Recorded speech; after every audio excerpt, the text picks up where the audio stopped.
جب حضرت مہدی کی قیادت میں مسلمان صاحب ایمان اہل عرب یہودیوں اور عیسائیوں کی طاقت سے ٹکرائیں گے تو ان کی مدد کے لیے دو جانب سے اللہ تعالیٰ کچھ بھیجیں گے مدد. ایک تو آخری مرحلے میں مدد آئے گی حضرت مسیح عیسیٰ ابن مریم کا نزول، جو یہودیوں کی طرف رسول بنا کر بھیجے گئے تھے. انہیں یہودیوں نے اپنے خیال میں سولی پر چڑھا دیا، لیکن اللہ نے فرمایا وما صلبوہ وما قتلوہ ولکن شبہ لہم بل رفعہ اللہ الیہ. اللہ تو اپنی طرف اٹھا کر لے گیا. اور احادیث صحیحہ جو کہ ہمارے ہاں متواترہ کے درجے میں، وہ احادیث جو صحیح ہے کی ہے، ان سے ثابت ہے کہ حضرت عیسیٰ ابن مریم دوبارہ زمین پر آئے گے. اور یہودیوں کا سب سے بڑا سرغنہ جو خود مسیح ہونے ہی کا دعویٰ کر رہا ہوگا، مسیح الدجال، اسے حضرت مسیح قتل کرے. لیکن ایک دوسری حدیث سے معلوم ہوتا ہے کہ مشرق سے فوجیں آئیں گی حضرت مہدی کی مدد کے لیے. یخرجون ناس من المشرق یؤدون للمہدی یعنی سلطانہ. مشرق کی طرف سے فوجیں آئیں گی کہ جو مہدی کی حکومت کو مستحکم. خراسان کا لفظ آتا ہے دوسری حدیث میں. خراسان سے سیاہ عالم چلیں گے، انہیں کوئی نہیں روک سکے گا یہاں تک کہ وہ یروشلم میں جا کر نصب ہو جائے. اور حضور کے زمانے میں اچھی طرح سمجھ لیجئے، ہند کسے کہتے تھے حضور کے زمانے میں؟ پاکستان ہند میں شامل نہیں تھا. سندھ تو ہند، سندھ ایک مکمل ملک تھا، ہند اس کے بعد شروع ہوتا تھا. یہ راجپوتانے کا اور تھر کا ڈیزرٹ جو ہے، اس سے آگے جو ہندوستان ہے وہ ہند تھا. یہ جو ہمارا پاکستان ہے یہ ہمیشہ ہند میں شامل نہیں رہا. حضور کے زمانے میں بالخصوص سندھ تو ہند، دریائے سندھ چلا آ رہا ہے. یہ ساری ٹریبیوٹریز جو پنجاب کے اندر اس کی ہے، یہ سب علیحدہ ملک جو اس زمانے میں سندھ کہلاتا تھا. اور نمبر 2 یاد کیجئے، اس زمانے میں خراسان ایک علاقہ تھا جس میں موجودہ افغانستان کا 2/3، تھوڑا سا حصہ ایران کا، اور جہاں تک میں تحقیق کر سکا ہوں آج تک پاکستان کا بھی علاقہ، خاص طور پر مالاکنڈ ڈویژن جو خراسان میں شامل ہے. خراسان سے سیاہ عالم چلیں گے جو جا کر یروشلم میں نصب ہوں گے. یہاں بھی ایک نقطہ نوٹ کر لیجئے، پہلے بھی یروشلم ہم سے چھینا تھا. کس نے چھینا تھا؟ عیسائیوں نے. کروسیڈر واپس کون لیا؟ کس نے لیا؟ عربوں میں دم نہیں تھا، عرب عیاشیوں کی وجہ سے کھوکھلے ہو چکے. واپس لینے والا صلاح الدین ایوبی، کرد خون. اب دوبارہ یروشلم لیا جا چکا. چھینا کن سے گیا؟ عربوں سے. عرب واپس لے سکتے ہیں؟ کوئی اندیشہ اگر ہو سکتا تھا عراق کے بارے میں، یہ شاید کے ایٹمک دانت نکل آئے جو سازش کی گئی، جس طرح اس احمق اور پاگل صدام حسین کو دام میں پھنسایا گیا. 100 دام، 100 جال، دام کہتے ہیں جال کو، 100 دام، اس میں جو پھنسا ہے تو اگلا پچھلا کھایا پیا سب نکلوا لیا. اور ہے کون؟ اس کے پاس ایٹمک ہتھیاروں کا ذخیرہ موجود، اور کسی کے وہ ایٹمک دانت بھی نکلنے نہیں دے رہے. پاکستان کے اوپر کتنا دباؤ، اور ہمیں نہیں پتا کتنا کچھ دباؤ قبول کیا جا چکا. یہ تو سبھی مانتے ہیں، قید کر دیا گیا، روک دیا گیا، آگے تو نہیں بڑھ رہا، تو سبھی مانتے ہیں. رول بیک بھی ہو گیا یا نہیں کچھ پتا نہیں، لیکن کسی صورت یہ نہیں تسلیم کریں گے، قبول کریں گے کہ کسی مسلمان ملک کے پاس ایٹم بم آ جائے. یہودیوں کے پاس ذخیرہ موجود سب جاتا. بہرحال یہ جان لیجئے اس علاقے سے امید ہوتی ہے. سندھ اور خراسان حالات بہت خراب ہیں ہمارے، اور حالات بہت خراب ہیں افغانستان کے بھی، لیکن حالات کے بدلتے اللہ تعالیٰ کی مشیت کے تحت دیر نہیں لگاتا. سیرت نبوی میں مجھے نظر آتا ہے سن 10 میں 10 نبوی ہجرت سے 3 سال پہلے، 2.5 سال پہلے، کہیں سے کوئی امید کی کرن نظر نہیں آتی تھی کہ عرب میں اسلامی حکومت قائم ہو جائے. 10 برس ہو چکے محمد رسول اللہ کو دعوت دیتے ہوئے، اور ابھی تک بمشکل 125 آدمی ہے. اپنے بل پر، اپنے طاقت پر مکے میں رہ بھی نہیں سکتے. کیسے ہو جائے گا؟ کہاں ہو جائے گا؟ میں آج پوچھتا ہوں، کوئی سر بتائے کہیں سے کوئی امید کی کرن اس وقت نظر آتی ہے؟ اس ماحول میں لے جائیے. اگلے 3 سال سے کیا ہو گیا؟ پہلے سال 6، اگلے سال 12، اس سے اگلے سال 72، اور بیعت عقبہ ثانیہ، ہجرت، اور وہاں سے اب حضور کی طرف سے انیشیٹ شروع ہو گیا.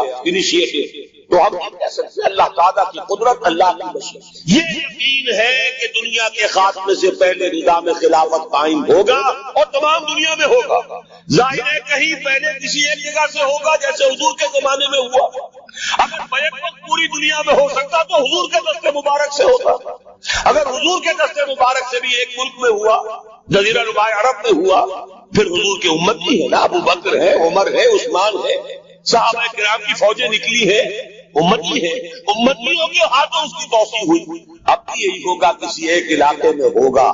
میرا گمان ہے، میں یہ یقین سے نہیں کہہ سکتا، گمان بھی میرا ان احادیث کی روشنی میں ہے جو میں نے آپ کو بتا دی اور موجود ہے اس کتاب کے اندر۔ علامہ اقبال نے بھی انہی کے حوالے سے کئی کہا ہے، میرے عرب کو آئی ٹھنڈی ہوا جہاں سے، میرا وطن وہی ہے، میرا وطن وہی۔ اس علاقے سے کچھ ہونے والا ہے اور ہوگا انشاءاللہ۔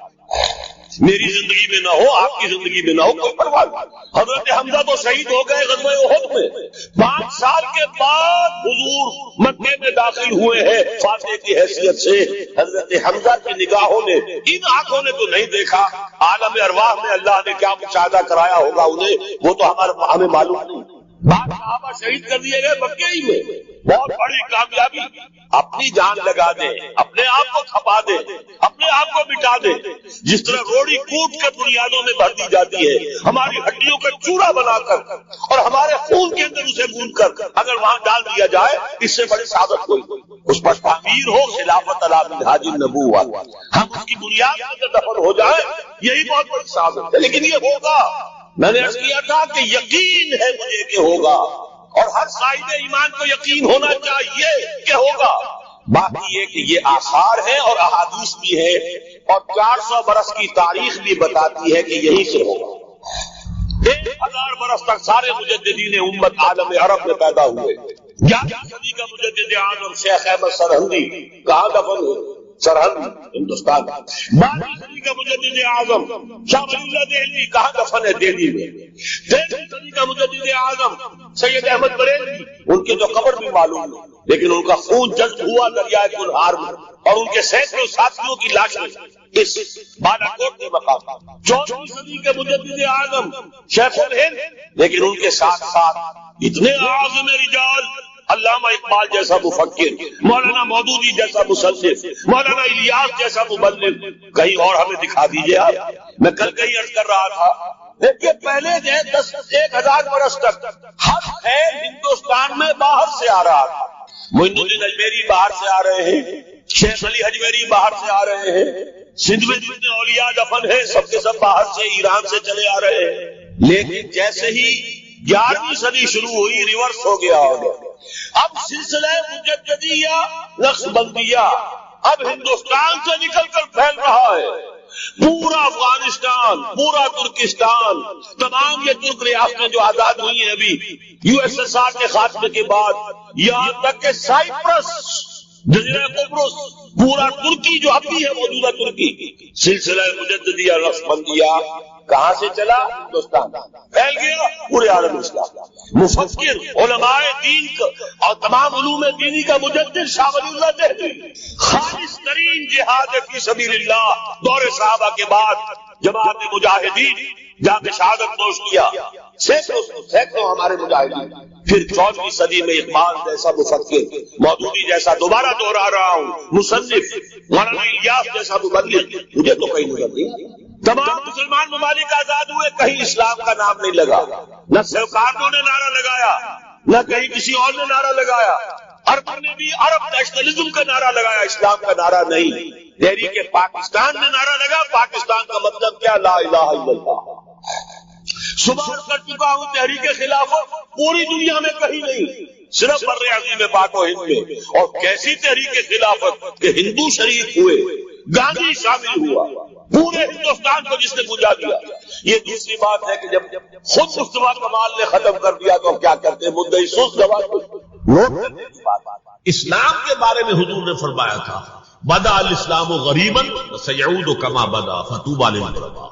اسلام کا آغاز تو ہوا تھا اس حالت میں کہ وہ بہت ہی اجنبی تھا، کوئی اس کا جاننے پہچاننے والا تھا ہی نہیں۔ دوبارہ اگرچہ اس کے بعد حکومت تو آ گئی، ایک دور آ گیا، اسلام کا غلبہ ہو گیا، لیکن ان قریب اسلام دوبارہ غریب ہو جائے گا، دوبارہ اجنبی ہو جائے گا، ان قریب سیعود سین کے ساتھ جب عربی زبان میں فعل مستقبل بنتا ہے، سوفا وہ ذرا دور کی بات ہے، لیکن وسیعود عنقریب وہ دوبارہ غریب ہوگا۔ فطوبی للغرباء، تو مبارکباد اور تہنیت ہے ان لوگوں کے لیے جو اسلام کی غربت کے دور میں خود بھی غریب ہو جائیں، خود بھی اجنبی ہو جائیں۔ لوگ انہیں دقیانوس کہتے ہیں، یہ ابھی تک چمٹے ہوئے ہیں سنت رسول کے ساتھ، یہ ابھی تک انہی چیزوں کے لیے دقیانوسی لوگ ہیں۔ یہ سارے فقرے ان پر شروع کیے جائیں، وہ برداشت کریں، لیکن یہ کہ اسلام کا دامن حاصل ہو۔ لیکن اسلام کا عروج خلافت راشدہ اور وہیں سے زوال شروع ہو گیا۔ 1400 برس مسلسل زوال کے اسلام کو دوبارہ عروج حاصل ہے، حال ہی کے وہ 2.7% اپلیکیبل ہے۔ پستی کا کوئی حد سے گزر نہ دیکھے، اسلام کا گر کر نہ ابھرنا دیکھے، مانے نہ کبھی کہ مد ہے ہر جذب کے بعد دریا کا ہمارے جو اترنا۔ اسلام کا تو عروج پھر نہیں ہے، پھر وہ خلافت راشدہ تو آج تک قائم نہیں ہوئی، پھر ایک مکمل دین نظام کی حیثیت سے دنیا میں کہیں نہیں۔ ہاں مسلمانوں کی بڑی بڑی شتمت، شوکت، ان کا دبدبا، ان کا روب، ان کی حکومت نہیں ہے۔ اس میں یہ ہے کہ 2 عروج آ چکے ہیں، 2 زوال آ چکے۔ مسلمانوں کا پہلا عروج تھا اسلام اور مسلمانوں کا ساتھ ساتھ، حضور کا دور خلافت راشدہ، یہاں اسلام اور مسلمان ساتھ ساتھ جا رہے ہیں۔ اس کے بعد اسلام کا تو زوال شروع ہو گیا، مسلمانوں کا عروج جاری رہا۔ دور بنو امیہ اور اس کی فتوحات، دور بنو عباس اور اس کی فتوحات، روئے ارضی کی عظیم ترین سلطنت بنو عباس، تہذیب، تمدن، علوم، فنون، علم، روشنی۔ پھر ادھر سے بنو امیہ کا ختم ہوا، چراغ گل ہوا، تو ادھر چراغ جو ہے امیہ کا روشن ہو گیا، اسپین کے اندر ہسپانیہ میں۔ یہ سارا دور عربوں کا عروج جاری ہے، مسلمانوں کا عروج جاری ہے، اگرچہ اسلام کا زوال خلافت راشدہ کے ساتھ ہی شروع ہو۔ پھر ایک وقت آیا کہ مسلمانوں کا بھی زوال آیا۔ پہلے کروسیڈرز نے آ کر پٹائی کی اور بہت پٹائی کی۔ 1099 میں یروشلم جو فتح کیا انہوں نے، تو جس قدر کچھ تو خون کیا ہے، جتنا قتل عام کیا ہے، خود جو یورپین مورخین ہیں وہ بھی شرماتے ہیں اس کا ذکر۔ سارا میڈیٹرینین کا علاقہ انہوں نے فتح کر لیا تھا اور تہس نہس ہے۔ خیر اس کو تو 88 برس کے بعد صلاح الدین ایوبی رحمۃ اللہ علیہ نے واپس لے لیا، لیکن پھر اگلی صدی میں جو طوفان آیا ہے تاتاریوں کا، کروڑوں مسلمان قتل ہوئے، کروڑوں۔ 1258 میں سقوط بغداد اور خلافت بنو عباس کا ٹمٹماتا ہوا چراغ روشن۔ مستعصم باللہ کو گھسیٹ کر محل سے نکالا، جانور کی ایک کھال کے اندر لپیٹا، اور تاتاریوں نے اپنے گھوڑوں کی سمت علیہ کچل دی۔ اور شیخ سعدی نے کہا آسمارا حق بود در خون بارت بر زمین بر زوال ملک مستعصم امیر المومنین۔ یہ عربوں کا زوال، اور نوٹ کر دیجئے پلیز، اس وقت سے عرب امت مسلمہ کی قیادت سے معزول کر دیے، آج تک معزول ہے۔ دوبارہ عروج مسلمانوں کو ہوا، لیکن وہ ایک معجزہ تھا۔ جن تاتاریوں نے کروڑوں کو مارا تھا مسلمانوں کو، وہی ایمان لیا۔ انہوں نے مسلمانوں کو کانکر کیا تھا، اسلام نے انہیں کانکر کر لیا۔ ہے آیا فتنہ تاتار کے افسانے سے، پاسباں مل گئے کعبے کو صنم خانے سے۔ اب یہ تاتاری ہورس تھے، ٹرکس، انہیں قیادت ملی عالم اسلام کی۔ ترکان تیموری ہندوستان میں، ترکان صفوی ایران میں، ترکان سلجوقی مڈل ایسٹ میں، ترکان عثمانی کا تو کہنا ہی کیا ہے۔ ایشیا مائنر سے شروع ہو کر پھر یہ کہ 3 بر اعظموں پر سلطنت روما کی طرح کی ایک عظیم سلطنت قائم کی ہے، دی گریٹ آٹومان امپائر، اور خلافت بھی انہیں منتقل ہو گئی۔ یہ جو دوسرا عروج تھا یہ ترکوں کے زیر قیادت تھا، عربوں کے نہیں۔ لیکن پھر اس کا بھی زوال آ گیا۔ اس کا زوال آیا یورپین کولونیلزم کے ہاتھ میں۔ آغاز ہوا 1492 میں، سقوط گرناطہ، فال آف گرناطہ۔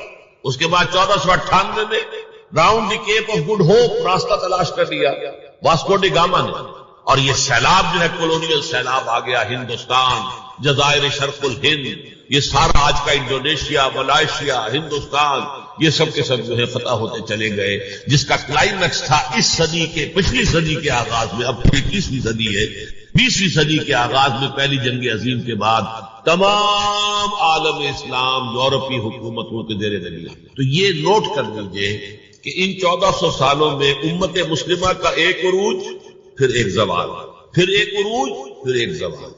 لیکن اسلام ایک ہی عروج تھا، اس کے بعد سے مسلسل زوال۔ آراء کو ظاہر کرنے کا شوق نہیں، بلکہ یہ کہ اپنی ذمہ داری ہم پہچانے کہ ہم کس مقام پر کھڑے ہیں۔ دیکھیے اس پاکستان کے بارے میں یا ہندوستان کے بارے میں علامہ اقبال نے کہا تھا اپنے ترانہ ملی میں، میر عرب کو آئی ٹھنڈی ہوا جہاں سے، میرا وطن وہی ہے، میرا وطن وہی ہے۔ اور مجھے بتایا گیا کہ سنن ابی داؤد میں یہ روایت موجود ہے کہ حضور نے فرمایا کہ ہندوستان کی طرف سے مجھے ٹھنڈی ہوا آتی، اگرچہ مجھے وہ حدیث ابھی نہیں ملی، لیکن حزب التحریر کا ایک کارڈ مجھے ملا تھا، تو اس میں اس حدیث کا اور اس میں ابو داؤد کی روایت کا حوالہ موجود ہے۔ لیکن میں جو چیز آپ کو بتا چکا ہوں وہ یہ کہ الف ثانی کا پورا تجدیدی کارنامہ اس ہندوستان کی سرزمین میں ہوا۔ مجدد الف ثانی شیخ احمد سرندی، شاہ ولی اللہ دہلوی، سید احمد بریلوی، وہ تو ہمارے پاکستان میں آ کر جو ہے ان کا خون جذب ہوا ارض پاکستان میں۔ پھر شیخ الہند مولانا محمود حسن، تحریک خلافت چلی تو صرف ہندوستان میں چلی اور کہیں نہیں چلی۔ آزادی کی تحریک چلی پوری دنیا میں، وہ نیشنلزم کی بنیاد پر چلی، ملے نیشنلزم، عرب نیشنلزم، ترک نیشنلزم۔ ہمارے ہاں چلی تو اسلام کے نام پر پاکستان کا مطلب کیا، لا الہ الا اللہ۔ پھر پاکستان قائم ہوا معجزے کے طور پر، بلکہ نازل ہوا ہے لیلۃ القدر میں، انا انزلناہ فی لیلۃ القدر، جیسے قرآن نازل ہوا لیلۃ القدر میں، یہ پاکستان بھی نازل ہوا لیلۃ القدر۔ اس کا برقرار رہنا ابھی تک معجزہ ہے۔ ہندو یہ سمجھتا تھا، کانگریس سمجھتی تھی کہ جھٹپٹ ختم ہو جائے گا، پھر یہ کہ اس کا قرارداد مقاصد کا پاس ہو جائے گا، مزید بھی اور اضافی دفعات دستور میں آ جائے۔ اب کمرشل انٹرسٹ کو ربا قرار دے کر حرام قرار دینا، یہ سارے لینڈ مارکس ہیں کہ جو اشارہ کر رہے ہیں کسی کی طرف، معاملہ کدھر جا رہا ہے۔ پھر یہ کہ یہ جو 14ویں صدی کے مجدد تھے شیخ الہند، اس کے بعد سے کچھ ایسی شخصیتیں عظیم پیدا ہوئی ہیں ہند میں، جن کو میں سمجھتا ہوں کہ 14ویں صدی کے مجدد اور 15ویں صدی کے مجدد کے درمیان، یہ 15ویں صدی کے مجدد کی راہ کو سیدھا کرنے والے، جیسے کہ حضرت یحییٰ نے کہا تھا میں تو آنے والے کا راستہ سیدھا کر رہا ہوں، حضرت عیسیٰ کے لیے، ایسے ہی 15ویں صدی کے لیے امام مہدی کے لیے راستہ صاف کرنے والے سب سے پہلے علامہ اقبال، جنہوں نے اسلام کا تصور دین کی حیثیت سے دوبارہ زندہ کیا ہے، ورنہ اسلام ایک مذہب کی شکل اختیار کر چکا تھا۔ پھر مولانا مودودی، مولانا ابوالکلام آزاد حکومت الہیہ کے نعرے کے ساتھ میدان میں آئے۔ یہ اقبال نے جو تصور پیش کیا تھا اس پر عملی جد و جہد کے لیے حزب اللہ قائم ہوئی۔ نوٹ کر لیجیے 11 برس کا فرق ہے عمر کا علامہ اقبال کے اور ابوالکلام کے، اور 1913 میں جب حزب اللہ قائم کیا اس وقت علامہ اقبال کی ملوی شاعری اپنے عروج کو پہنچ چکی تھی۔ پھر یہ کہ علامہ اقبال کے بعد تعبیر جو ہے اس کام کی وہ ابوالکلام نے کی، لیکن روایتی علماء کی شدید مخالفت کی وجہ سے وہ بدل ہو کر چھوڑ گئے، کانگریس میں شامل ہو گئے، بساط جو ہے حزب اللہ کی انہوں نے لپیٹ دی۔ پھر مولانا مودودی آئے، انہوں نے وہ ڈور جو ہے اس کا سرا تھاما، جماعت اسلامی قائم کی حکومت الہیہ ہی کے قیام کے لیے، اگرچہ میرے نزدیک یہ کہ وہ انتخابی اور ایک قومی سیاست کی ایک جماعت بن کر پاکستان میں جو ہے دلدل میں پھنس گئی ہے۔ اب ہم اس کی کوشش کر رہے ہیں، تنظیم اسلامی اور یہ تحریک خلافت جس کے تحت یہ جلسہ ہو رہا ہے، یہ ساری چیزیں وہ ہیں کہ آپ کو سوائے پاکستان کے اور کہیں نہیں ملیں گی۔ معلوم ہوتا ہے کہ پاکستان کو بہت بڑا رول پلے کرنا ہے اس میں، اور اس کے ساتھ اب جمع کر لیجئے افغانستان کی عمارت افغانستان، اسلامی عمارت افغانستان قائم ہو چکی ہے۔ یہ پچھلے 20 سالوں میں جو کچھ وہاں ہوتا رہا ہے اس سے پہلے تصور نہیں ہو سکتا۔ علامہ اقبال کے فرزند بھی دیکھ کر آئے ہیں، تو اگرچہ وہ خود میں سمجھتا ہوں کہ خاصے انہیں آپ لبرل کہیں، آزاد خیال کہیں، لیکن اس درجے متاثر ہو کر آئے تھے کہ انہوں نے یہ کہا افغانستان میں جو میں نے حالات دیکھے ہیں کہ اگر 2-4 اور مسلمان ملکوں کے اندر یہ نظام قائم ہو جائے تو پوری دنیا مسلمان ہو جائے گا۔ یہ سب کچھ کیسے ہو رہا ہے؟ یہ آنے والے دور کی جھلکیاں ہیں۔ Coming events are casting their shadows before. یہ سب بتا رہے ہیں کہ پاکستان افغانستان کو مل کر اس میں کوئی عظیم رول پلے کرتا ہے۔ اور اس کے ضمن میں اب میں علامہ اقبال کے بارے میں آخری بات کہہ رہا ہوں۔ علامہ اقبال کے بارے میں عام یہ خیال ہے، انہوں نے اپنے خطبات میں مہدی کا اور نزول مسیح کا، حالانکہ میں کل پڑھ رہا تھا مولانا سید احمد اکبر آبادی رحمۃ اللہ علیہ کا ایک مقالہ ان کا کہ علامہ اقبال نے ابن خلدون کے بارے میں یہ کہا ہے کہ مہدی کا اور نزول عیسیٰ کا دونوں کا انہوں نے انکار کیا ہے، حالانکہ ابن خلدون نے نزول عیسیٰ کا انکار نہیں کیا، صرف مہدی کا انکار کیا۔ بہرحال علامہ اقبال نے خطبات میں انکار کیا ہے، لیکن یہ کہ اپنی شاعری کے اندر میں چیلنج کرتا ہوں کسی بڑے سے بڑے اقبال شناس کو، ان کا یہ شعر ذرا سنیے۔ خضر وقت از خلوت دشت حجاز آید برو، کارواں زی وادی دور و دراز آید برو۔ خضر وقت، امام وقت، رہنمائے وقت، قائد وقت، خلوت دشت حجاز، حجاز کی صحرا کی کسی خلوت گزینی سے نکل کر باہر آئے ہیں۔ میں حیران ہوتا ہوں علامہ کے اس فکر پر اور اس مصرے پر، یہاں انہوں نے شیعہ اور سنی دونوں کے کانسیپٹ جمع کر دیا۔ شیعہ کا کانسیپٹ یہ چھپے ہوئے کسی غار میں وہاں سے برآمد ہوں گے، اور ہمارا کانسیپٹ میں ام سلمہ رضی اللہ تعالیٰ عنہ کی حدیث سنا چکا، چھپے ہوئے ہوں گے وہ وہاں مدینے سے نکل کر آ کر مکے میں چھپ جائیں گے۔ اس خانہ جنگی کی حالت میں لوگ ان کی طرف دیکھ رہے ہوں گے، سوچتے ہوں گے انہیں میدان میں آنا چاہیے، کوئی پارٹ پلے کرنا چاہیے، امت کی رہنمائی کرنی چاہیے، لیکن وہ چھپیں گے، وہ کارے ہوں گے، وہ اس ذمہ داری کو قبول نہیں کرنا چاہیں گے، جا کے چھپ جائیں گے مکے میں، وہاں سے مکے والے انہیں نکالیں گے، اور وہ کارے ہوں گے، انہیں بالکل یہ پسند نہیں ہوگا کہ یہ ذمہ داری اٹھائیں۔ تو خضر وقت خلوت دشت حجاز آیت برون، کارواں زی وادی دور و دراز آیت برون، کارواں جو چلے گا ان کی مدد کے لیے اس وادی دور و دراز، اس عظیم وادی دور و دراز، یہ وادی سندھ ہے۔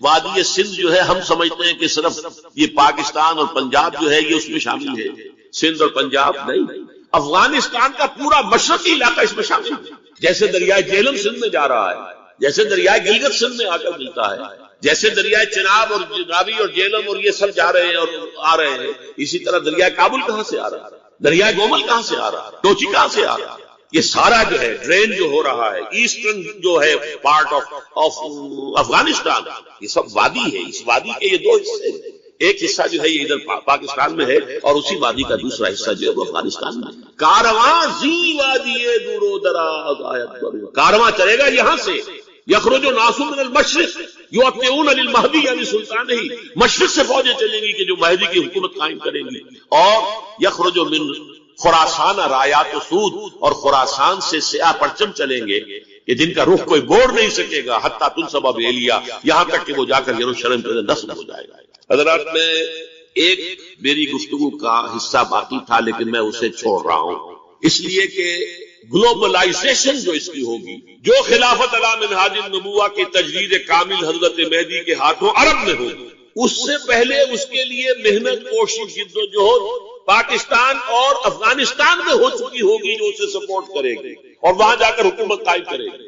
اس کے بعد گلوبلائزیشن کا جو مرحلہ اس کا ہے وہ حضرت مہدی کے ہاتھوں نہیں ہے، وہ حضرت عیسی۔ میں نے خاص طور پر آج اس مقام کو اس لیے بھی چنا ہے کہ میں یہ محسوس کرتا ہوں کہ ہمارے ہاں جو حضور صلی اللہ علیہ وسلم کی احادیث میں پیشین گوئیاں ہیں، ہمارے ہاں کا جدید تعلیم یافتہ طبقہ ان کی طرف کوئی توجہ نہیں دیتا، بلکہ سمجھتا ہے کہ ادھر بے اعتنائی کا رویہ اختیار کرتا ہے کہ کوئی کیا باتیں ہیں، یہ آدمی کو کام کرنا چاہیے، یہ کیا پیشین گوئیوں کے بارے میں کیا دلچسپیاں دے رہا ہے۔ تو پہلے تو یہ نوٹ کر لیں کہ پیشین گوئی صرف حدیث میں نہیں ہے، قرآن میں بھی ہے، قرآن میں یہ پیشین گوئی آئی ہے۔ فرق تو ہوگا حدیث کی پیشین گوئی اور قرآن کی پیشین گوئی کا۔ کیا فرق ہوگا؟ نمبر ایک یہ کہ قرآن کا تو ہر حرف جو ہے وہ یقینی ہے، حدیث کے بارے میں یہ ہو سکتا ہے روایت بالمعنی ہو، روایت کرنے میں کوئی لفظ تھوڑا بہت بدل گیا ہو، پھر حدیث کی سند کیا ہے، وہ صحیح بخاری کی ہے، صحیح مسلم کی ہے، اس کا استناد کا پایا کیا ہے، درجہ کیا ہے، جبکہ قرآن مجید کا ہر حرف جو ہے وہ مستند ہے، بلا لا ریب فیہ کا مصداق ہے۔ یہ فرق تو ہوگا۔ اور دوسرا فرق بہت اہم یہاں ہے کہ یہاں سالوں کا تعین کر دیا گیا، یعنی زیادہ سے زیادہ 9 برس کے اندر یہ صورتحال بدل جائے گی۔ حدیث میں جو پیشین گوئیاں آئی ہیں ان میں کوئی تعین وقت کا نہیں، بلکہ سورہ انبیاء کے آخر میں 2 آیتوں میں حضور سے یہ کہا گیا کہ آپ کہہ دیجئے ان ادری اقریب ام بعید ما توعدون، اے نبی ان سے کہہ دیجئے کہ مجھے یہ معلوم نہیں ہے کہ جس چیز کی تمہیں خبر دی جا رہی ہے، جس چیز کا وعدہ تم سے کیا جا رہا ہے وہ قریب ہے یا دور ہے، ٹائم ٹیبل میں نہیں جانتا، لیکن جو میں کہہ رہا ہوں وہ ہو کر رہے گا۔ وَإِنْ أَدْرِي لَعَلَّهُ فِتْنَةٌ لَكُمْ وَمَتَاعٌ إِلَىٰ حِينٍ، اور اسی صورت میں پھر آگے چل کر ایک آیت کے بعد یہ ہے، اور یہ بھی کہہ دیجئے ہو سکتا ہے لعلہ شاید کہ یہ ابھی تمہارے لیے کچھ اور موقع تمہیں مل جائے، آزمائش کا موقع مل جائے، اللہ تعالیٰ تمہیں کچھ بریدنگ سپیس دے دے تاکہ تم اس میں اپنی اصلاح کر سکو، تو گویا کہ آزمائش کی ایک مہلت اور مل جائے تمہیں، یہ ہو سکتا ہے۔ لعلہ فتنة لکم ومتاع الی حین، ایک وقت معین تک کے لیے اللہ تعالیٰ تمہیں اور رہنے بسنے کا موقع دے دے، لیکن یہ کہ اس میں کوئی شک نہیں ہے کہ جس عذاب الہی کی میں تمہیں خبر دے رہا ہوں وہ آ کر، اس میں کوئی شک نہیں۔ کب آئے گا یہ مجھے معلوم ہے۔ اسی کی ایک مثال اور بھی نوٹ کر لیجیے، جب حضور نے خواب دیکھا، اور نبی کا خواب بھی وہی ہوتا کہ ہم عمرہ کر رہے ہیں، حضور نے صحابہ کو حکم دے دیا۔ سن 6 ہجری کا یہ واقعہ مشہور ہے کہ اب تقریباً 1400 یا بعض روایات میں آتا 1800 صحابہ کے ساتھ آپ احرام باندھ کر عمرے کے لیے اور مکے کا سفر کر رہے ہیں، حدیبیہ تک پہنچ گئے۔ اب وہاں جو صورتحال پیش آئی، مکے والے اڑ گئے، کسی قیمت پر ہم نہیں کرنے دیں گے، گویا کہ خون کی ندیاں بہہ جائیں گے۔ تو وہاں کی صورتحال کو دیکھ کر مصالحت کی حضور نے، صلح کی، صلح حدیبیہ مشہور صلح حدیبیہ بہت ہی اہم ہے، تاریخ کا، سیرت النبی کا بہت اہم واقعہ ہے۔ اس پر بعض لوگوں کے ذہنوں میں اشکال پیدا ہوا کہ حضور نے تو کہا تھا کہ میں نے خواب دیکھا، اور نبی کا خواب تو وہی ہوتا ہے، اور ہم اس وقت جا رہے ہیں بغیر عمرہ کیے. تو گویا کہ ایک وسوسہ تو آ سکتا ہے، بڑے سے بڑے آدمی کے ذہن میں آ سکتا ہے. اور صحابہ کرام تو آ کر حضور سے کہتے بھی تھے کہ حضور بذا اوقات ہمیں اپنے دل میں ایسی باتیں بھی محسوس ہوتی ہے کہ زبان پر لانے سے ہم زیادہ بہتر سمجھتے ہیں کہ ہمیں زندہ آگ میں جلا دیا جائے. یعنی ایسے وسوسے بھی ہمارے دل میں آ جاتے ہیں، دماغ میں آ جاتے ہیں. تو حضور نے فرمایا کہ آپ واقعی تم ایسا محسوس کرتے ہیں کہ اس بات کو زبان پر لانے سے بہتر ہے کہ ہمیں زندہ جلا دیا جائے؟ کیا جی یہ تو ہمارا فرمایا ذات کا ایمان، یہی تو ایمان ہے. شیطان وسوسہ اندازی کرے گا، لیکن جب تمہارا یہ احساس ہے کہ یہ بات اتنی بری ہے کہ مجھے زندہ جلا دیا جائے، یہ میرے لیے اہون ہے، ہلکا ہے بنسبت اس کے کہ میں اس بات کو زبان پر لاؤں، تو ثبوت ہے کہ ایمان موجود. ریئیکٹ کون سی شے کر رہی ہے اس کے خلاف جو رد عمل پیدا ہوا وہ ایمان سے ہے، تو یہ تو پھر ایمان کا ثبوت ہے. یہ آپ نے اطمینان دلایا. تو وسوسے سے بعض صحابہ کے ذہن میں یہ بھی پیدا ہوئے. تو حضور نے فرمایا تھا کہ میں نے کہا تھا کہ ہم کریں گے عمرہ، لیکن میں نے یہ کب کہا تھا کہ اسی سال ضرور کریں گے. گویا کہ ٹائم ٹیبل میں فرق ہو سکتا ہے، یعنی جہاں تک اللہ کا فرمان ہے اس میں ٹائم ٹیبل کا بھی فرق نہیں ہوگا، ناممکن ہے. لیکن نبی کی پیشن گوئیوں میں یا خبروں میں ٹائم ٹیبل کے اندر فرق واقع ہو سکتا ہے کہ اس سال نہیں ہوا اگلے سال پھر. اس کو عمرہ قضا کہتے ہیں. قریش نے یہ مان لیا تھا کہ اس سال تو آپ جائیے. ہماری پریسٹیج جو ہے وہ اسی طرح قائم رہتی ہے، ورنہ تو گویا کہ ہم بالکل ہی آپ کے سامنے بچ گئے اور ہم نے گویا کہ بالکل ہی کوئی شکست مان لی. اس سال تو آپ جائیں، اگلے سال آئیے. 3 دن کے لیے ہم مکہ خالی کریں گے، بالکل ہم چلے جائیں گے پہاڑوں میں، آپ مکے میں رہیں 3 دن اور جس طرح چاہے طواف کریں. بہرحال اگلے سال سے وہ عمرہ ہوا، اسے عمرہ قضا کہتے ہیں. یہ بھی میں نے مثال دی ہے کہ ٹائم ٹیبل کا جہاں تک تعلق ہے، حضور کی دی ہوئی پیشین گوئیاں جو ہے اس کے بارے میں ہم تعین نہیں کر سکتے کہ یہ کب ہوگا. گمان کر سکتے ہیں، اندازہ ہو سکتا ہے، لیکن تعین نہیں. جبکہ یہاں یہ ہوا فی بضع سنین، الف لام میم غلبت الروم فی ادنی الارض وهم من بعد غلبهم سیغلبون فی بضع سنین، چند سالوں کے اندر. اب اس پر یہ واقعہ بھی آپ نوٹ کر لیجئے کہ حضرت ابوبکر رضی اللہ تعالیٰ عنہ نے انہی آیات کی بنا پر ایک شرط کر لی ایک کافر سے، مشرکین مکہ کے سرداروں میں سے ایک سے، کہ 3 سال کی شرط انہوں نے لگا دی. کم سے کم مدت جو ہوتی ویزا کی 3 سال، کہ 3 سال کے اندر اگر یہ صورتحال تبدیل نہ ہوئی تو میں 100 اونٹ تمہیں دوں گا، اور اگر قرآن کی پیشن گوئی درست ہو گئی تو تم 100 اونٹ مجھے دو گے. اور اس وقت تک اس طرح کی شرط لگانا ابھی حرام نہیں ہوا تھا، کیونکہ شریعت کے احکام تفصیلی تو آئے نہیں تھے. ابھی تو نہ شراب حرام تھی نہ جوا حرام تھا، تو اس طرح کی شرط لگانا کس طرح کوئی حرام والی بات تو تھی نہیں. لیکن حضور نے فرمایا کہ نہیں ابو بکر یہ تم نے غلطی کی. جب بضع کا اطلاق 3 سے 9 تک پر ہوتا ہے تو تم 9 سال کی، تم اونٹوں کی مقدار بڑھا دو، لیکن کہو کہ یہ 9 سال کی مدت جو ہے اس کے اندر یہ معاملہ ہوگا. اس لیے کہ بضع قرآن مجید کا لفظ جو ہے وہ عربی زبان میں کم سے کم اقل مدت 3 برس ہے، لیکن یہ کہ اس کی اکثر مدت 9 برس ہے.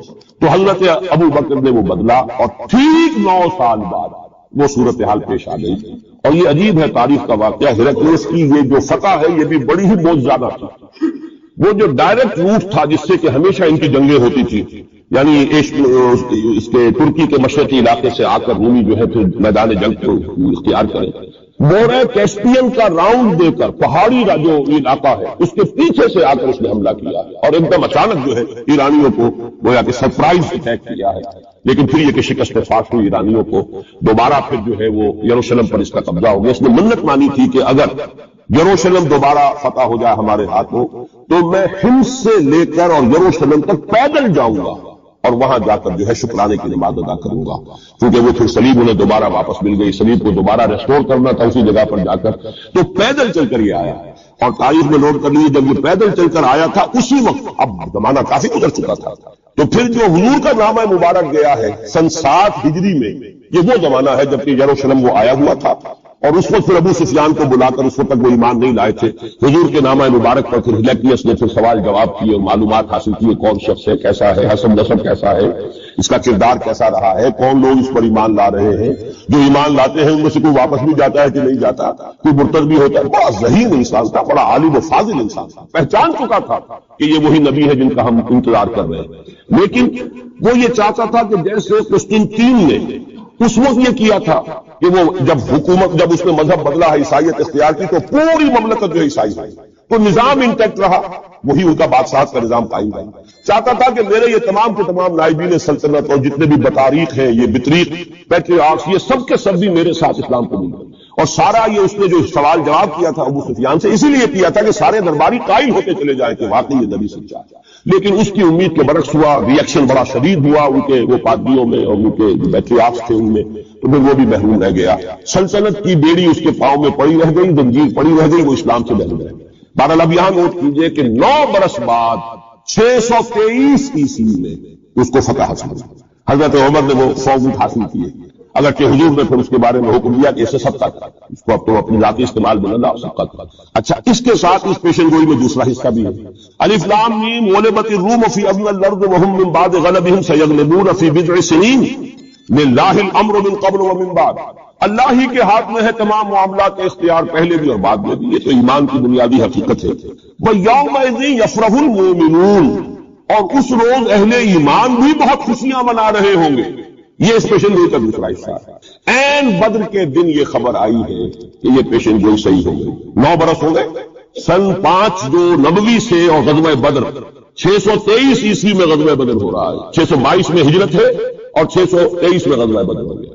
اور جس روز فتح مسلمانوں کو حاصل ہوئی ہے بدر میں، اور سرداران قریش جو ہے وہ کھجور کے کٹے ہوئے تلوں کے مانند جو ہے پڑے ہوئے نظر آئے ہیں میدان بدر میں، این اسی وقت فتح کی خبر آئی ہے کہ رومیوں کو دوبارہ فتح حاصل ہو گئی ایران میں. یومئذ یفرح المؤمنون، اس دن اہل ایمان کو بھی بہت فتح حاصل ہوگی، بہت خوشی حاصل ہوگی. وہ بھی جشن منا رہے ہوں گے بنصر اللہ، اللہ کی مدد سے. بدر میں جو اللہ تعالیٰ کی نصرت آئی ہے. ینصر من یشاء، وہ تو مدد فرماتا جس کی چاہتا ہے. وَهُوَ الْعَزِيزُ الرَّحِيمُ، اور وہ زبردست ہے، رحم فرمانے والا ہے. وعد اللہ، اب دیکھیے ذرا تاکید کا انداز دیکھیے. وعد اللہ، یہ اللہ کا وعدہ ہے. لا يخلف اللہ وعدہ، اور کان کھول کے سن لو، اللہ اپنے وعدے کے خلاف نہیں کرتا. وَلَكِنَّ أَكْثَرَ النَّاسِ لَا يَعْلَمُونَ، لیکن اکثر لوگوں کو علم حاصل نہیں ہے، اکثر لوگ جانتے نہیں. یہ جو میں نے آیات اور اس کا تاریخی پس منظر، کچھ تھوڑا سا جغرافیائی جو اس کا پس منظر ہے، وہ سارا آپ کے سامنے رکھا ہے. اس کا مقصد یہ ہے کہ ایک طرف تو جو پیشین گوئیاں ہیں ان کے بارے میں تعلیم یافتہ لوگوں کے ذہنوں میں بھی اگر کوئی اشکال ہے کہ حدیث میں جو پیشین گوئیاں آئی ہیں تو اس میں رفع ہے. ہمارے نزدیک قرآن اور حدیث میں کوئی فرق نہیں. قرآن بھی ہمیں محمد کے ذریعے ملا صلی اللہ علیہ وسلم. مجھ پر تو نازل نہیں ہوا، کسی اور پر نازل نہیں ہوا، ابو بکر پر نازل نہیں ہوا، نازل تو محمد پر ہوا صلی اللہ علیہ وسلم. وہ بھی آپ کی زبان مبارک سے ہمیں عطا ہوا ہے. آپ سے لیا ہے صحابہ نے، صحابہ سے تابعین نے، تابعین سے تبع تابعین نے، اور اس کے لیے ریٹن ورڈ ذریعہ نہیں بنا ہے. اصل جو ہے اسپوکن، زبان سے زبان، اور اصل شے آج بھی جو ہے وہ قرات ہے. قرآن قرات اور قرات کا فن جو ہے یہ ہے اصل اس کے لیے حجت. یہ لکھنے کا معاملہ جو ہے وہ بھی تھا. اس کے بعد حضرت ابو بکر کے زمانے میں اس کو ایک کتاب کی شکل میں بھی جمع کر دیا. پھر حضرت عثمان نے اس کو ایک رسم الخط پر بھی تمام امت کو جمع کر دیا. یہ بھی بڑی قیمتی چیزیں ہیں. لیکن اصل جو ہے میڈیم قرآن مجید کا منتقل ہونا کہ قلب محمد پر نازل کیا جبرائیل، انہ نزلہ علی قلبک، پھر لسان محمد سے صلی اللہ علیہ وسلم حاصل ہوا صحابہ کو، پھر صحابہ کی زبانوں سے، پھر یہ تابعین کو، تبع تابعین کو. تو یہ منتقل ہوتا آ رہا ہے. اور ہمارے ہاں جو فن قرات ہے اس میں باقاعدہ سند ہوتی ہے. جیسے فن حدیث میں سند ہے، آپ کس سے پڑھ رہے ہیں، اس نے کس سے پڑھی، اس نے کس سے پڑھی، سند چلے گی. اسی طریقے سے فن قرات میں سند ہے. جو ہمارے ہاں قراء ہوتے ہیں ان کا تعلق جو ہے وہ جڑ جائے گا اسی دور صحابہ کے قراء کے ساتھ. بہرحال اس وقت جو میں کر رہا تھا کہ قرآن اور حدیث میں یہ فرق نہیں ہے. دونوں چیزیں محمد کی ادا کرنا. اور ہمیں معلوم ہے کہ حضور کو وہی صرف قرآن کی شکل میں نہیں ہوئی، وہی خفی بھی ہوئی. بہت سی باتیں اللہ تعالیٰ دل میں ڈالتا تھا. حضور کا خواب بھی وہی ہے. اس اعتبار سے وہ وہی خفی جس کو ہم کہتے ہیں اس پر بھی ہمارا ایمان. البتہ فرق کیا ہے، جیسا کہ میں عرض کر چکا، یہ لفظ بلفظ محفوظ ہے، حرف بحرف، بلکہ لفظ بھی بڑی شے ہے، حرف بحرف محفوظ ہے. وہاں یہ کہ اس طرح کی حفاظت کا جو ہے وہ دعویٰ نہیں ہے. نمبر 2 یہ کہ یہاں جو شے ہے وہ اپنے ٹائم ٹیبل کے حوالے سے بھی قطعی ہوگی. وہاں یہ ہے کہ ٹائم ٹیبل کا ہم تعین نہیں کر سکتے. جبکہ قرآن مجید ہی کی 2 آیات آپ کو محکم سنا چکا ہوں. ان ادری یا قریب ام بعید ما توعدون، نبی کہہ دیجیے مجھے نہیں معلوم جو کچھ تم سے وعدہ کیا جا رہا ہے وہ قریب ہے یا دور ہے. وَإِنْ أَدْرِي لَعَلَّهُ فِتْنَةٌ لَكُمْ وَمَتَاعٌ إِلَىٰ حِينٍ، اور میں نہیں جانتا، ہو سکتا ہے کہ ابھی تمہیں اللہ ایک مہلت اور دے دے اور ابھی تمہیں اور رہنے بسنے کا موقع دے دے تاکہ تمہیں ایک مہلت، ایک آزمائش مزید دی جائے. اب جو میں ذرا طرف حوالہ دوں گا اس وقت تفصیل میں جانے کا موقع نہیں ہے، اس لیے کہ گزشتہ سال اس پہ تفصیل سے کئی جمعوں میں یہاں گفتگو کر چکا ہوں. قرب قیامت کی جو پیشین گوئیاں محمد الرسول اللہ صلی اللہ علیہ وسلم نے ہمیں دی ہیں ان کو نوٹ کر لیجئے کہ وہ 2 قسم کی ہیں. ایک تو خاص خرق عادت واقعات جو قرب قیامت سے زمانے میں ہوں گے، سورج کا مغرب سے نکلنا اور اسی طرح کی دوسری اور علامات ہیں. ایک تو وہ علامات ہیں جن کو ہم کہتے ہیں علامات قیامت. پوری کتابیں لکھی گئی، غالباً شاہ رفیع الدین رحمۃ اللہ علیہ دہلوی جو ہے ان کی پوری کتاب اس کے پر موجود ہے، اس لیے کہ احادیث میں اس کی بڑی جو واضح نشانیاں ہیں وہ دی گئی. ایک یہ ہے کہ قیامت سے متصلاً قریب کے زمانے کے کچھ تاریخی واقعات کا یہ ہے دو چیزیں کہ جن کو میں نے کافی پچھلے دنوں یہاں بیان کیا ہے. اس وقت میں صرف اس کا حوالہ دینا چاہتا ہوں. اور وہ حوالہ کیا؟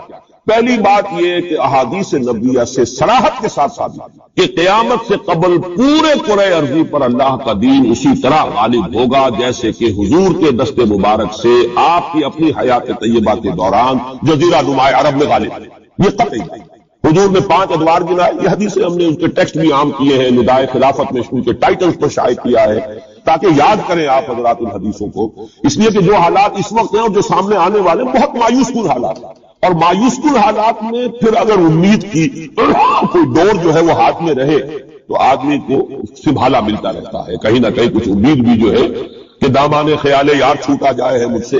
جو امید کا دامن جو ہے ہاتھ سے بالکل نہ چھوٹ جائے تو کوئی نہ کوئی نا امیدی سمجھنے دے مجھے ہے. نا امیدی کیا قیامت ہے. بڑا پیارا مسئلہ ہے. سمجھنے دے مجھے ہے نا امیدی کیا قیامت ہے کہ دامان خیال یار چھوٹا جائے ہے مجھ سے. تو نا امیدی بہت بری شے ہے. لا تقنطوا من رحمت اللہ.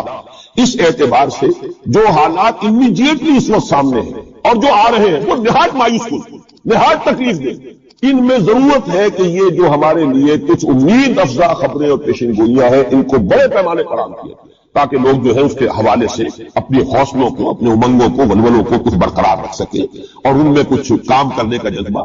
اس لیے کہ ایسے لوگ کم ہوتے ہیں اور اللہ تعالیٰ سے دعا کرتا ہوں کہ اللہ تعالیٰ مجھے ان میں شامل کر دے آپ کو بھی شامل کرے.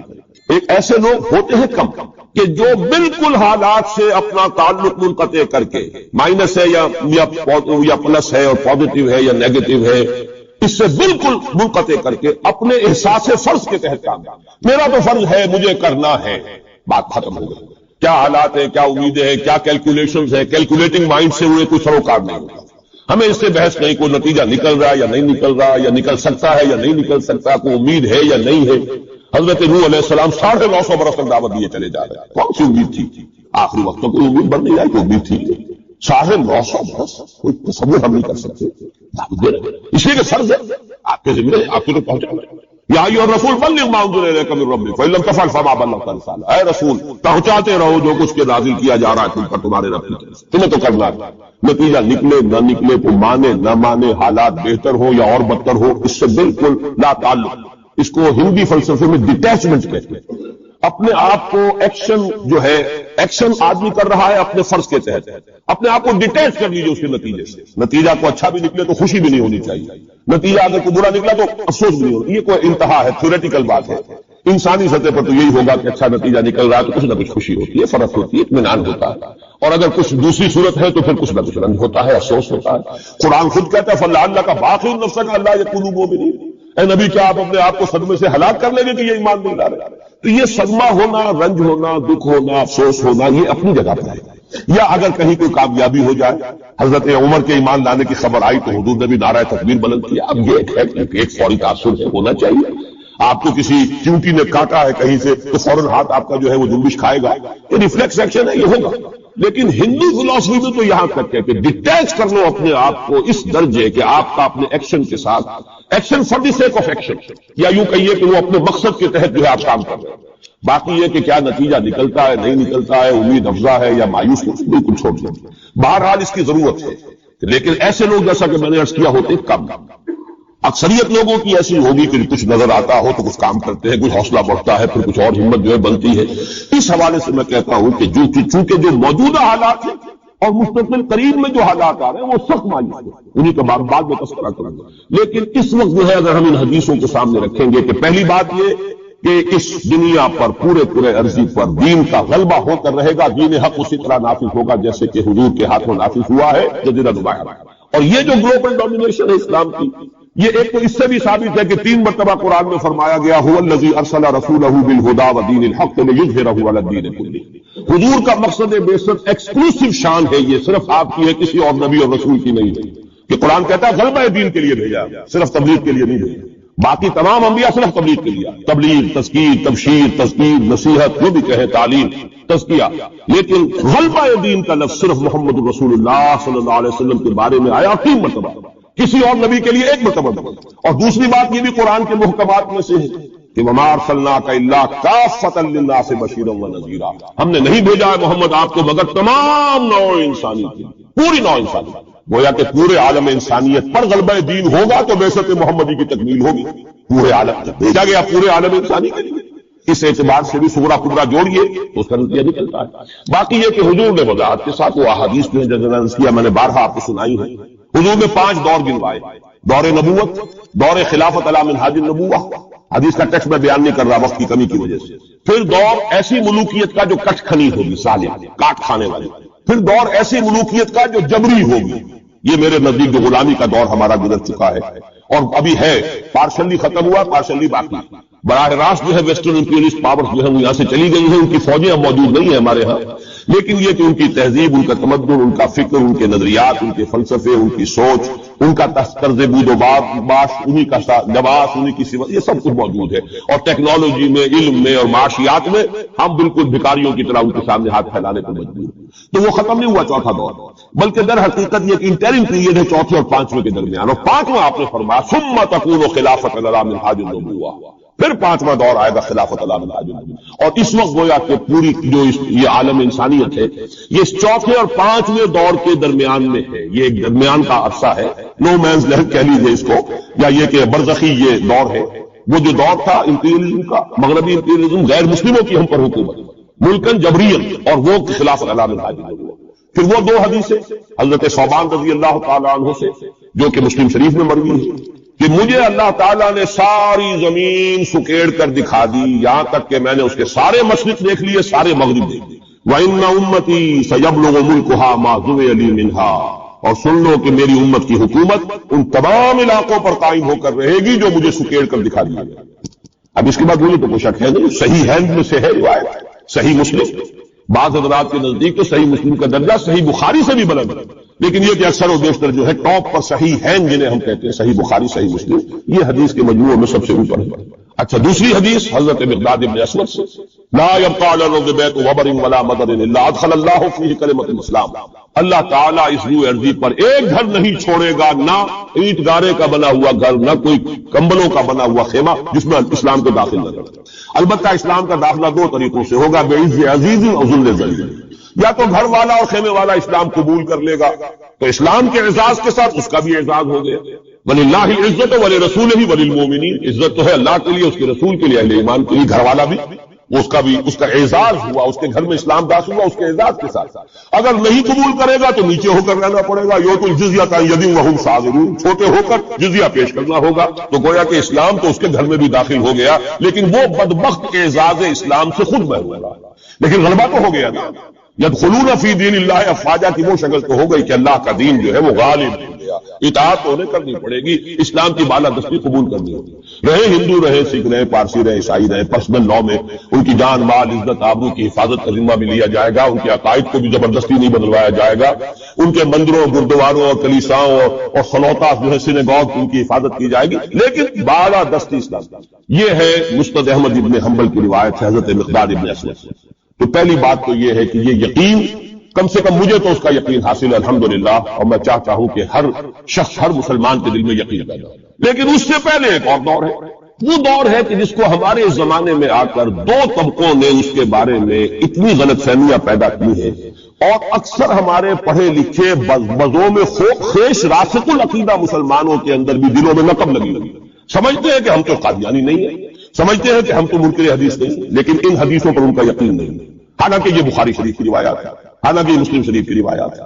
تو اس سے پہلے ایک دور آنا ہے مسلمانوں پر سخت عذاب کا دور، اور یہ عذاب جو ہے شدید ترین عذاب، اس کی جو سب سے اہم شخصیت ہے المسیح الدجال، یہودیوں کے ہاتھوں آئے گا. اور یہودیوں میں ایک شخص پیدا ہوگا، کھڑا ہوگا، جو مسیح ہونے کا دعویٰ کرے گا. المسیح الدجال، دجال کہتے فریبی کو، دجل فریب کو کہتے ہیں، جو فریب سے اپنے آپ کو مسیح کہلوائے گا کہ میں مسیح ہوں. اس کی وجہ کیا ہے کہ یہودیوں کے ہاں یہ روایت موجود تھی کہ ہمارا ایک سیویئر آئے گا، ہمارا ایک نجات دہندہ آئے گا جو ہمیں پھر دنیا کے اندر غلبہ دلوائے گا، اور ہماری جو پرومسڈ لینڈ ہے وہ پوری کی پوری ہمیں دلوا دے گا. وہ جو گریٹر اسرائیل کا نقشہ انہوں نے بنا رکھا ہے، یہ ان کے پرومسڈ لینڈ ہے، خوابوں کی سرزمین. اچھا، وہ تو حضرت مسیح آئے تھے علیہ الصلوۃ والسلام، وہ تو آ گئے، انہوں نے مانا نہیں. جب مانا نہیں، انہیں تو مرتد قرار دیا، جادوگر قرار دیا، بازیگر قرار دیا، واجب القتل قرار دیا، اور اپنے بس پڑتے تو سولی پر چڑھائی دی. وہ تو اللہ نے جو کیا وہ ایک علیحدہ مسئلہ ہے. اب وہ جگہ تو خالی ہے، جو آپ کہتے ہیں نا کہ کوئی ویکینسی ہے، پوزیشن از ویکینٹ، ابھی وہ منتظر ہے ایک مسیحا کے کہ ہمارا اصل مسیح آنے والا، وہ ان کا کوئی لیڈر کھڑا ہوگا جو اس دعوے کے ساتھ کھڑا ہوگا کہ اب میں اس مہم کو شروع کرتا ہوں کہ جس سے وہ جو گریٹر اسرائیل ہے، پوری عظیم تر اسرائیل وجود میں لاؤں گا۔ دیر کیا لگتی ہے؟ کوئی وزیر اعظم جو بھی ہو اسرائیل کا کھڑا ہو جائے ڈٹ کر کہ ٹھیک ہے وی ڈکلیئر وار، اور ہم تو یہ علاقے اب لے کر، جس کو کہ اس نے بھی کہا ہے، یہ جو اس وقت ہے ریبین جو ہے، اس کے بارے میں خیال یہ ہوا تھا کہ جب یہ وزیر اعظم بنا اسرائیل کا کہ یہ بڑا ماڈریٹ ہے، بہت ایسا ہے ویسا ہے، اور اس نے وہ امریکن سے اپنا وہ 10 بلین کا جو لون لینا چاہتے تھے اس کو اوکے کرانے کے لیے کچھ دنوں کے لیے نئی سیٹلمنٹس کی تعمیر کا کام بھی سسپینڈ کر دیا، تو بڑی امیدیں ہو گئی چلو جی ایک پروسیس آف جو پیس ٹاک شروع ہو جائیں اور یہ ہو جائے، لیکن سب ثابت ہو چکا ہے۔ اسی زمانے میں وہ گیا اپنے فوجی ہیڈ کوارٹر اور جا کر وہاں پہ اپنے فوجی آفیسرز کی وہ جو اب لوگوں میں تشویش ہو گئی ہوگی کہ ہم کس خواب کو دیکھ رہے ہیں اور یہ شخص چلنے لگ گیا ہے، تو جا کر کہا اور رپورٹ ہوئی خبر، اس نے کہا یہ نہ سمجھو کہ گریٹر اسرائیل کو میں نے چھوڑ دیا، اس کا نقشہ تو میرے دل پر کندہ اور میں منتظر ہوں وہ وقت آئے کہ ہم وہ گریٹر اسرائیل پائیں گے۔ کوئی شخص کھڑا ہو جائے گا اس کے لیے وہ ڈکلیئر کر دے گا، کوئی شکل اور کوئی سچویشن ہو سکتی ہے۔ اور اس اعتبار سے نوٹ کیجئے کہ یہ بابری مسجد کی شہادت کے بارے میں یہ صحیح بات کہی جا رہی ہے کہ یہ در حقیقت ایک فیلر ہے ہنود اور یہود کے جو گٹھ جوڑ ہے۔ یہ میں آپ کو پہلے بتا چکا ہوں کہ یہ جو وہاں کا ہندو فنڈامنٹلسٹ ہے ہندوستان کا، باقاعدہ وفد گئے اسپین یہ معلوم کرنے کے لیے کہ اسپین میں مسلمانوں کو جو ایکسٹرمینیٹ کیا تھا کس طریقے سے کیا، باقاعدہ یہ تو ریسرچ کرتے ہیں، محنتیں کرتے ہیں اور بہت ہی مستقل مزاجی کے ساتھ کام کرتے ہیں، تو باقاعدہ اس کا بھی جائزہ لیا ہوا۔ پھر اسرائیل کے ساتھ جو ہم کو کانٹیکٹ ہو رہے ہیں، اور ابھی اسرائیل کا وزیر اعظم وہاں پہ آنے والا تھا، وہ وزیر خارجہ غالباً کسی وجہ سے ابھی جو صورت ہو گئی ہے اس کو ملتوی کیا ہے، تو یہ در حقیقت یہ دیکھنا ہے کہ مسلمانوں کے اندر جان ہے تو کتنی، یہ فیلرز دیکھے جایا کرتے ہیں، اندازہ ہو جائے کتنا ریئیکشن، وہ ریئیکشن جتنا گھٹا ہو جائے۔ اور ہمارا ریئیکشن ہونا کیا ہے؟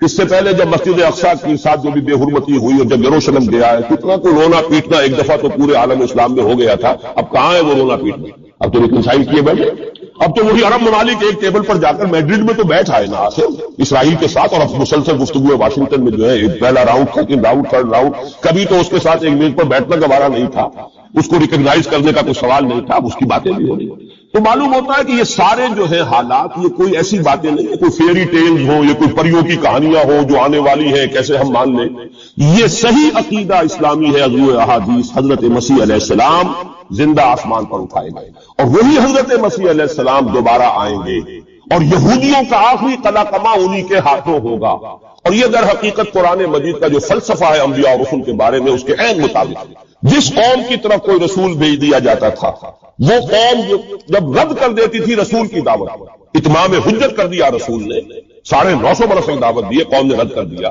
یا حضرت ہود نے کتنے عرصے دعوت دی اس کی وضاحت نہیں ہے، طویل عرصے تک دی، قوم نے رد کر دیا۔ حضرت صالح نے کتنے عرصے دعوت دی، قوم نے رد کر دیا۔ پھر کیا ہوتا تھا؟ اس قوم کو ہلاک کر دیا جاتا تھا، ختم کر دیا، پھر اس کا نام و نشان نہیں چھوڑا جاتا۔ فَقُطِعَ دَابِرُ الْقَوْمِ الَّذِينَ ظَلَمُوا، جڑ کاٹ دی جاتی تھی اس ظالم قوم کو۔ لا یرا الا مساکنہم، اب ان کے صرف مسکن نظر آتے تھے، وہ رہنے والے نظر نہیں آتے تھے۔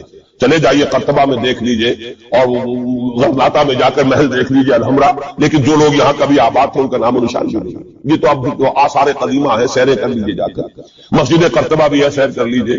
وہ تو اقبال کو تو خیر کوئی اجازت بھی مل گئی تھی نماز پڑھنے کی خاص کوئی، ورنہ وہاں پر تو اس کا بھی امکان نہیں ہے۔ اس کے ہارٹ میں جو ہے وہ چیپل موجود ہے، چرچ موجود ہے۔ بہرحال یہ سارے جو معاملات ہیں جان لیجیے اچھی طریقے سے کہ یہ واقعات جن کی خبریں دی گئی ہیں یہ بالکل اس کے مطابق حالات کا جو ہے نقشہ بیٹھتا چلا جا رہا ہے۔ کوئی یہودی لیڈر کھڑا ہوگا اور وہ مسیح کا دعویٰ کرے گا میں ہوں مسیح، چاہے وہ خود بھی جانتا ہو کہ میں جھوٹ بول رہا ہوں، جانتا ہوگا کہ جھوٹ بول رہا ہوں، لیکن یہ کہ تمام اس یہودیوں کو جمع کرنے کے لیے لازم ہوگا کہ وہ دعویٰ کرے، اس لیے کہ اب بھی موجود ہے جو لوگ جانتے ہیں یہودیوں کو، یہودی اب بھی سپلٹ ہے، ان میں جو زیادہ مذہبی طبقہ ہے وہ زائنسٹ نہیں ہے بلکہ وہ ان سے اختلاف کرتا ہے۔ زائنزم کی اپنی ایک تحریک تھی، وہ یوں سمجھیے کہ ایک ریشسٹ نیشنلسٹ موومنٹ ہے، وہ ایک نسلی قومیت کے اوپر چلنے والی جو ہے وہ ایک قوم پرستانہ حکومت جو ہے تحریک ہے۔ جو مذہبی طبقہ ہے، جو یہودی داڑیاں رکھتے ہیں اور جو لمبے لمبے بال رکھتے ہیں اور کالی ٹوپیاں پہنتے ہیں اور لمبی شیروانیوں ٹائپ جو ہے ان کے لانگ کوٹس ہوتے ہیں، اور یہ وہاں مینہٹن میں بڑے نظر آتے ہیں گھومتے ہوئے اور بہت سرمایہ دار ہے، اسی لیے نیو یارک کو جو یارک کہا جاتا ہے۔ وہ یہودی جو ہے وہ ان میں بڑا طبقہ بھی موجود ہے کہ جو اس زائنزم کو اور اسرائیل کو تسلیم نہیں کر رہا۔ تو ظاہر بات ہے کہ ان کے لیے ضرورت ہوگی کہ کوئی مذہبی اپیل آئے، منتظر تو وہ بھی ہے مسائل، اب آنا تو نہیں ہے، وہ تو وہ مسیح جو آئے گا وہ تو آئے گا ان کی ہلاکت کے لیے۔ اس سے پہلے کوئی کھڑا ہوگا اور اس کو پھر یہ مذہبی یہودی بھی ماننا، نتیجہ یہ ہوگا کہ جو بھی پوری دنیا کا یہودی ہے وہ اس ایک علاقے میں آ جائے گا اور وہ اپنے اس گریٹر اسرائیل کے لیے پھر جو وہاں پر جنگ کی بھٹی دہکے گی۔ یہ کتاب الملاحم، اکثر جو حدیث کی کتابیں ان کے آخر میں آ کے کتاب الملاحم کا باب ہے علیحدہ، جس میں کہ اس دور کی خبروں کا جو ہے حضور نے پوری پیشن گوئی کی ہے کہ یہ کچھ ہونا ہے۔ جہاں تک المسیح الدجال کا تعلق ہے اس کے بارے میں تو الفاظ یہ ہے کہ کوئی نبی اللہ کا ایسا نہیں گزرا کہ جس نے